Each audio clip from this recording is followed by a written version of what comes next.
Друзья, здравствуйте! Вы, наверное, подумали, что я опять вернулся в траковый бизнес, но не тут-то было. Мы с вами едем на Копард. И на Копард, который находится в 800 милях от Майами, в городе Новый Орлеан. Я решил, думаю, а если я выиграл там автомобиль, почему бы мне не сгонять в этот великолепный город, посмотреть достопримечательности и кое-что для вас подснять. Перед Новым годом я уже там был, но времени не было, я не успел ничего снять, не заскочил ни в одно из интересных мест. Сегодня я постараюсь это сделать специально для вас. А теперь поехали, не будем задерживаться с этого сложного места посередине хайвея по дороге из Майами в Новый Орлеан. Погнали в новый выпуск!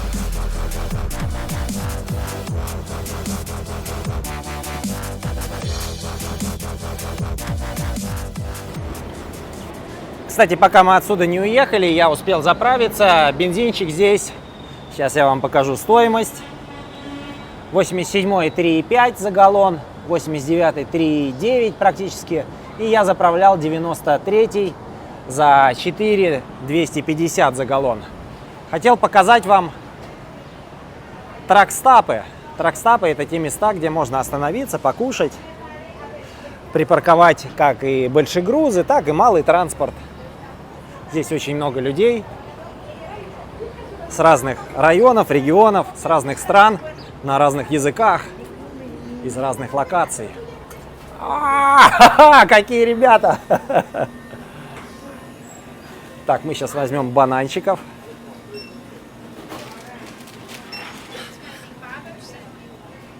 Возьмем бананчиков. Одеяло брать не будем, сегодня очень жарко. Но здесь вот такая вот движуха.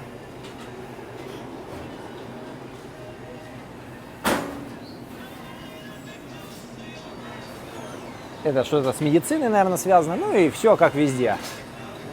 Давайте берем напитки и погнали.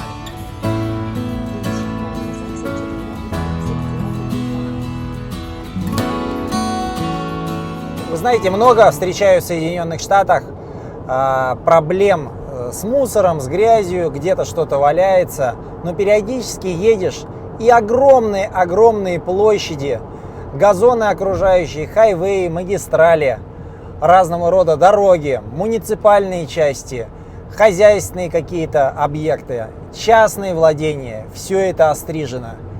Такие объемы работ огромнейшие, гектары и гектары земли повсеместно, и все это обслужено, все это находится в ухоженном состоянии. Люди постоянно следят за тем, что их окружает. И помимо этого работают дорожные службы, муниципальные органы. Да, это, конечно, поражает, насколько все это налажено. Я выбираюсь к границам Флориды, недалеко от Панама-Сити. До Панама-Сити осталось 35-40 минут езды. И здесь какой-то маленький городок. Название, честно сказать, я не помню. Но в этом городке я сейчас вам покажу достопримечательность. Шикарный паровоз. Вот такое историческое достояние можно увидеть здесь, на территории США, где люди стараются сохранять свое прошлое. Я видел очень много тракторов прошлого. И здесь вот такой поезд. 444.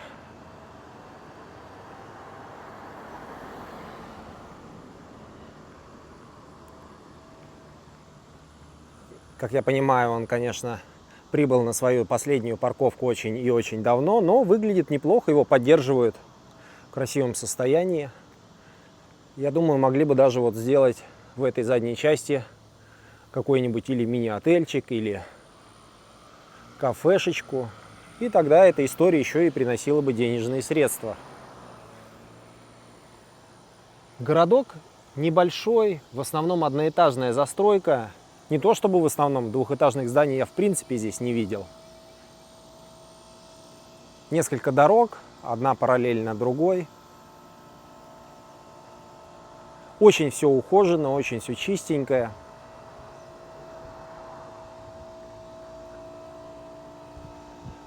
Да, когда-то по дикому западу на таких поездах рассекали те, кто начинал строить свои империи, сторонники Джона Рокфеллера, осваивали нефтедобычу, собирали золото с разных регионов, ну и также вели военные действия с местными жителями, с индейцами. Да, все это часть истории.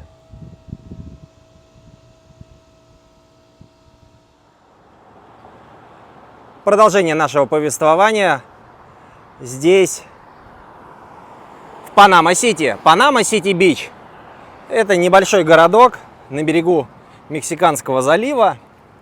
Очень похоже на Дайтона-Бич, какие-то не очень большие городки во Флориде. Ну, то есть это тоже Флорида, просто Флорида уже чуть подальше. Здесь до границы штата остается 50 миль, по-моему, если я не ошибаюсь, 100, может быть. Великолепное море, старые отели. Где-то они есть, где-то отельчики, так же, как и в Дайтоне, были, но сегодня их уже нет, остался бетонный пол. Да, это тоже когда-то был отель, отдыхали люди, но все это дело снесли.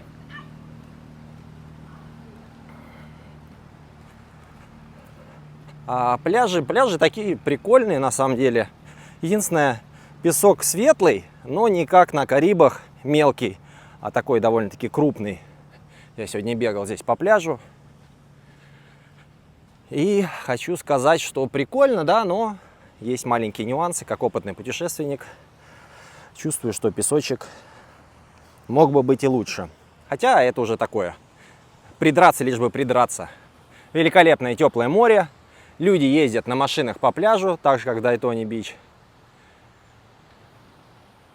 Ну вот, в принципе, и все. Единственное, о чем я не сказал, в центральной части города очень распространен транспорт, велосипеды, самокаты.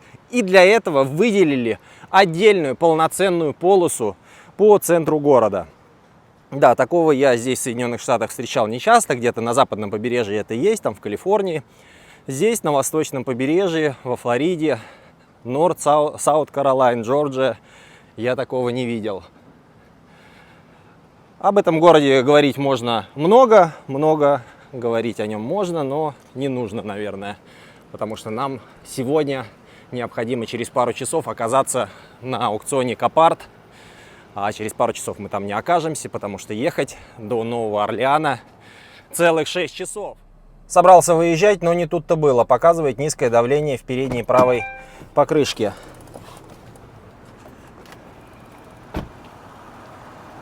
Да, надо подкачать, дорога не близкая.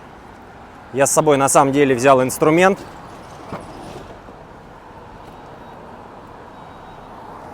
Здесь у меня все, и джампер, и какой-то такой бытовой инструмент, насос, на всякий случай бак для топлива, чтобы можно было сбегать куда-то, что-то добрать, даже жидкость для химчистки салона. Ладно, сейчас подкачаем и едем дальше. Подъезжаем к Новому Орлеану, и по пути у нас город Мобил. Если вы знаете знаменитое моторное масло Мобил, то все это произошло отсюда. Здесь в городе располагается один из самых обширнейших портов на территории Соединенных Штатов. Перебросочная база, откуда нефтепродукты отправляются в разные регионы мира, и в том числе другие штаты Соединенных Штатов Америки. Ребята, стою на аукционе Копард. Сейчас должны вывести машинку здесь, в Новом Орлеане. Специфический аукциончик. Немножечко иные правила. Если ты пришел, у тебя есть appointment, не нужно заходить в офис. Сразу заходишь на площадку, и тебе привозят твою машину. А там уже, если ты ее забираешь, дальше оформляют документы. Если ты не забираешь, то машинку оставляешь здесь, ее обратно отвозят. Едет мой Outlander. Сейчас будем смотреть, в каком он состоянии.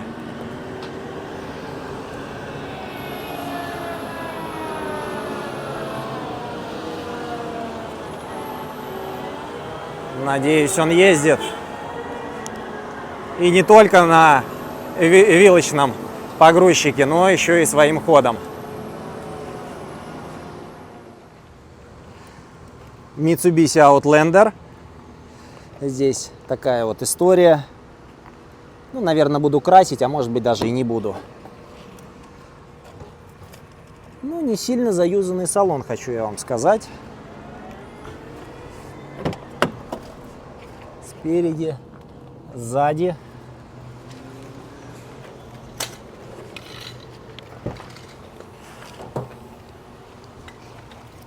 Розеточка, коврики. Что-то разбиралось. А что это у нас разбиралось? Непонятно. О, третий ряд сидений. Интересно. Интересно, интересно.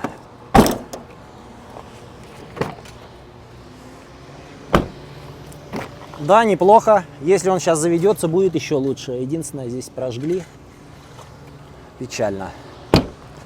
Так, давайте пробовать заводить всю эту историю.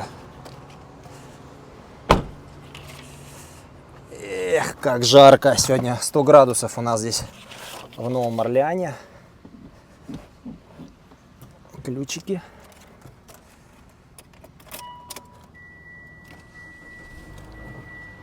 Завелась, представляете?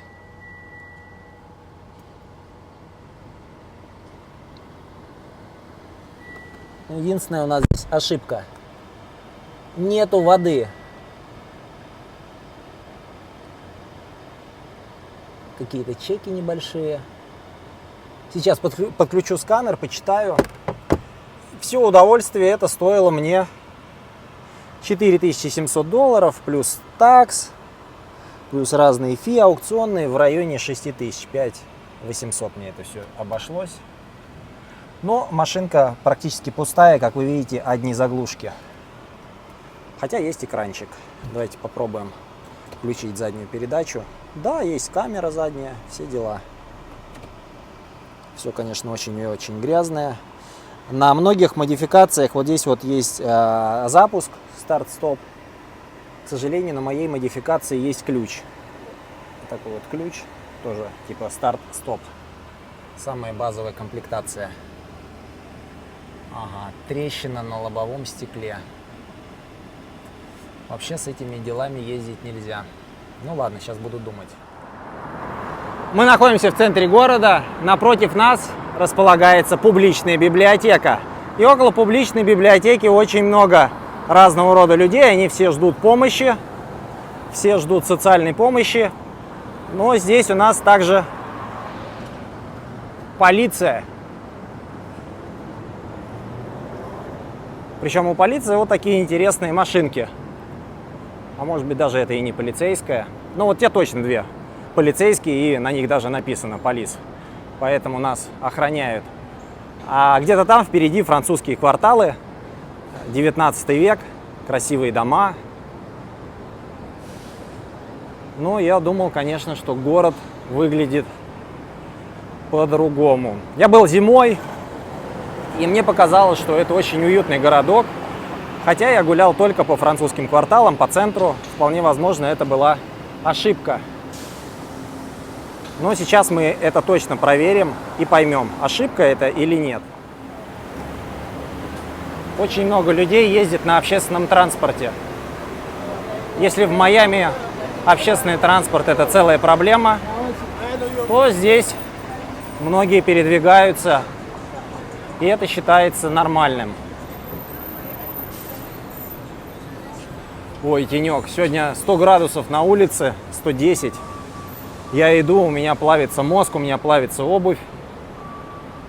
Да, не думал, что здесь где-то в 1000 миль от Майами может быть так жарко. Делаем вывод. Есть еще места в Соединенных Штатах, где жарче, чем в Майами. Может быть, поедем покатаемся на автобусе?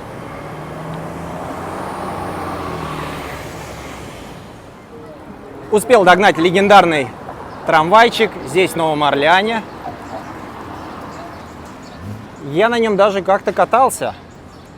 Если бы они сделали еще в них какие-нибудь ресторанчики, было бы вообще шикарно. Ой-ой-ой, сейчас нас задавят. Нет, не задавили.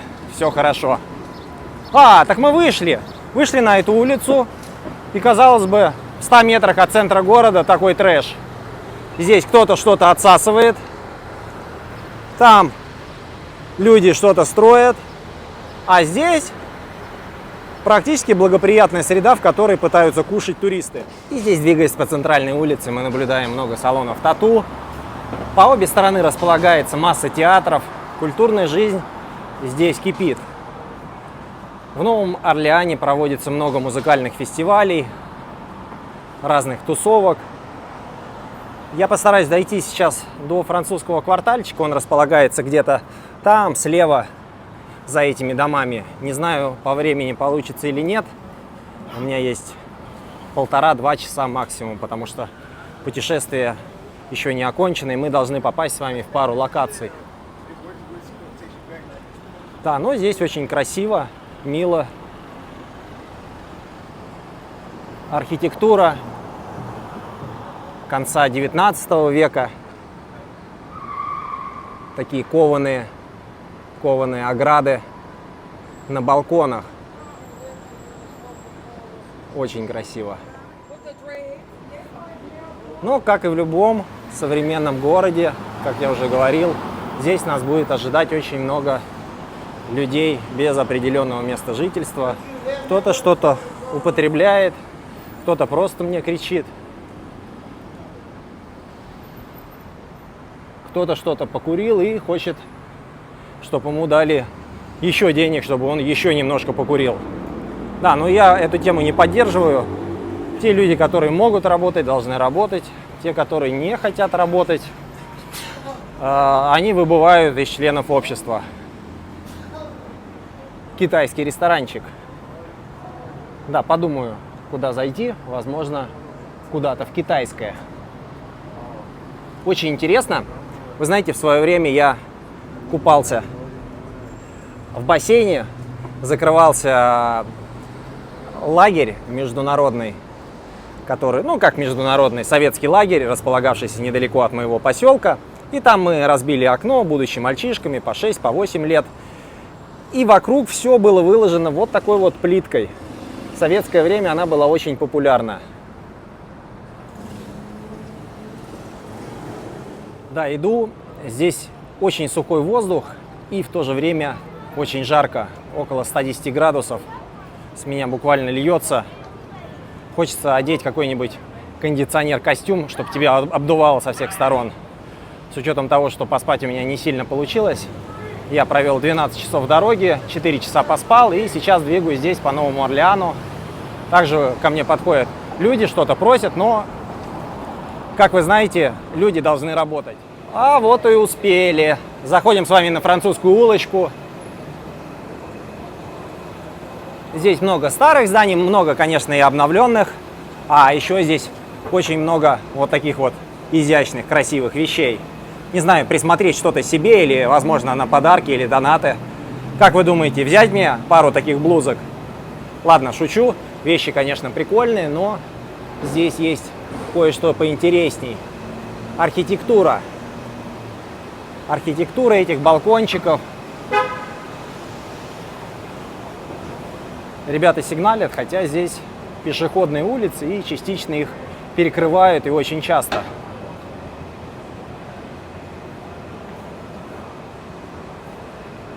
Кто-то кушает. Тоже очень хочется, но ради вас терплю. А вот и гонщик, молодой, сильный, дерзкий, смелый. Среди всего этого торжества красок, ярких садов. Здесь у нас вот такие вот цветущие пущи. Давайте гуще.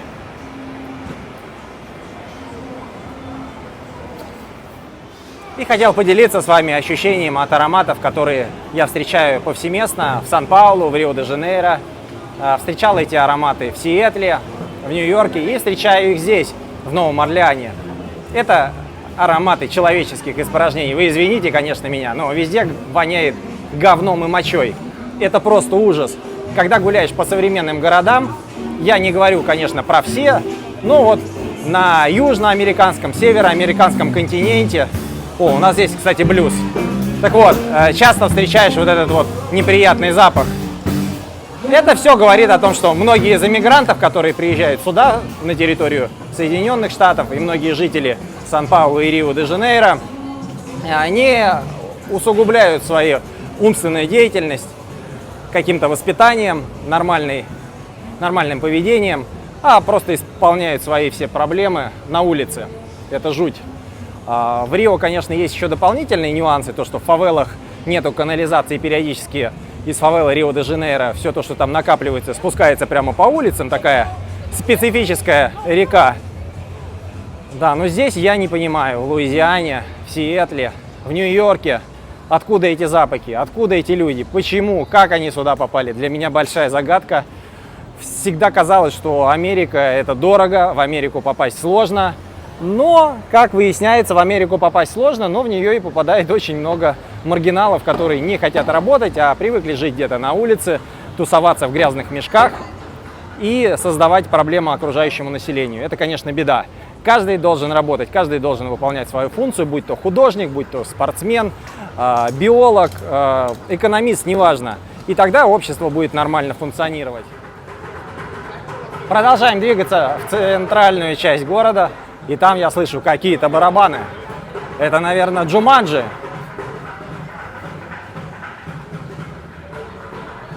Сейчас посмотрим, кто там колотит. Где же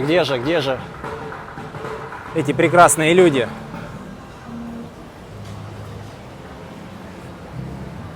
Опа, закончилось. Закончилось представление. А, нет, не закончилось. Ребята вон работают на ведрах, барабанах.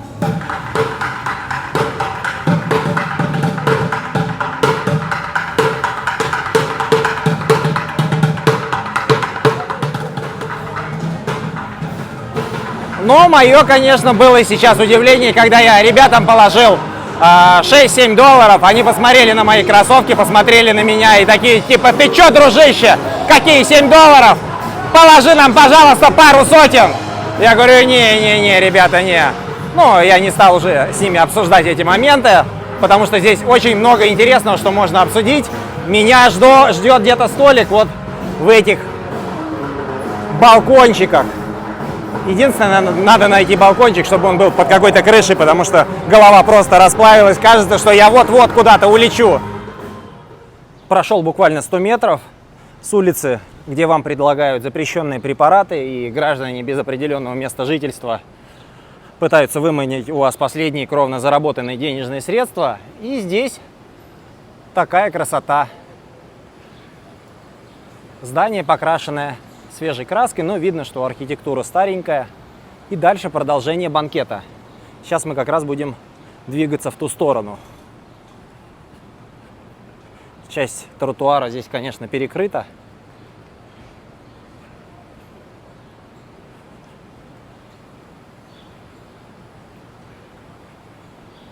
Да, красиво. Как есть и негативные аспекты, так и много позитивных в архитектуре зданий, в каком-то своем очаровании. Новый Орлеан — это очень и очень интересно. О, двери, как в Ленинской библиотеке. Почти. Единственная пальма рядом. Около Ленинской библиотеки, наверное, нету пальмы. Хотя, может быть, и посадили. Интересно выполнена крыша у здания. Это, наверное, медь. И медью все это было обработано. Поэтому она имеет на сегодня у нас зеленый оттенок из-за того, что окислилась.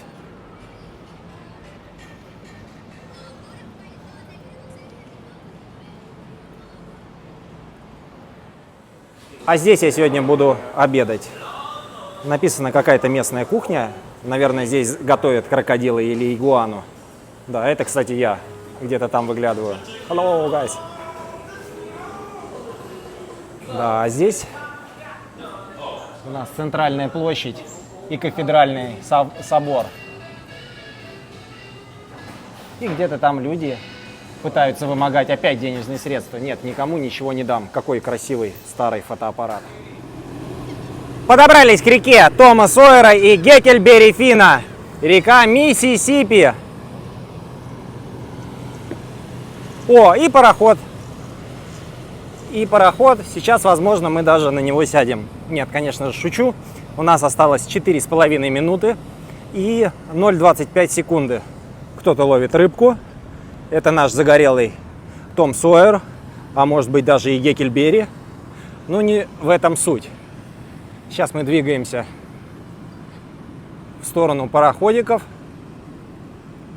И где-то впереди я видел даже зимой колесные пароходы начала 20 века, конца 19 века. Ребята, я надеюсь, меня хорошо слышно. Я вроде одел пушистика. Он должен убирать все посторонние шумы, вибрации.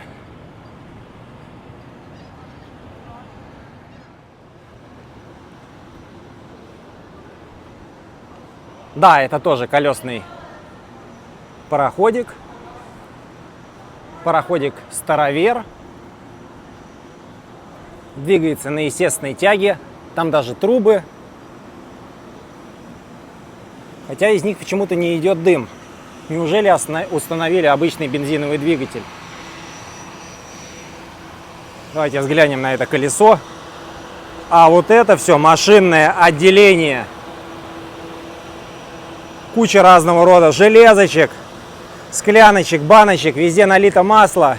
Любой подросток, если бы нашел такой пароход заброшенным, не вылезал бы оттуда несколько лет. А сзади огромный гребной винт. Такое вот колесо, колесный пароход. И река Миссисипи. На этом нам пора потихонечку двигаться в сторону дома. Выезжаем в Майами.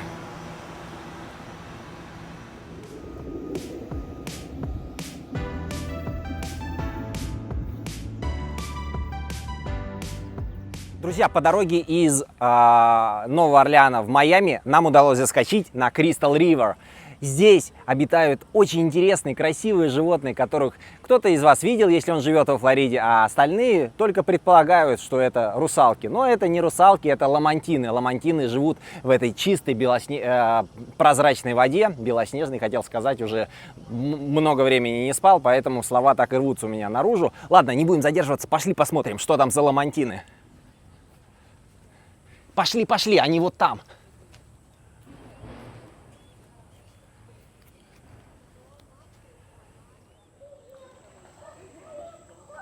Вот такая лагуна. Здесь очень много местных жителей, не местных жителей, туристов. Все катаются, пугают ламантинов. Пока поиски ламантинов не увенчались успехом, вполне возможно, жарко или прошли ливневые дожди, и после этого ламантины где-то спрятались. Не знаю, надеюсь, мы найдем. Пока главные ламантины — это вон на лодках, в цветных футболках.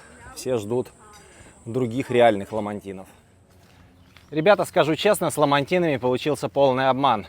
Они здесь собираются в какие-то определенные промежутки, когда хотят спариваться, когда хотят встретиться, возможно, чаю попить. Но сегодня не этот день. Я приехал, оббежал всю территорию, с учетом того, что времени не так много, я около часа провел здесь, не увидел ни одного ламантина, который обитает под водой, были только ламантины надводные, наши с вами сородичи. Особи на разного рода каяках, байдарках. Да, надеюсь, в следующий раз повезет. Я на самом деле их видел. Ламантины когда-то стали прообразом русалок. Первые путешественники, которые прибывали сюда, в Карибский бассейн, увидев ламантинов, считали, что это русалки. Когда матросы на судне длительное время находятся без женщин, им уже кажется, что буквально вот-вот и они их увидят. И они их видели. Видели этот хвост, это гладкое тело, и думали, что это именно русалка с человеческим лицом. Но не тут-то было. Это обычные ламантины. Отсюда пошла легенда про русалок. Друзья, на этой русалочьей ноте я прощаюсь с вами и желаю всем как можно больше здоровья, путешествий и до новых встреч!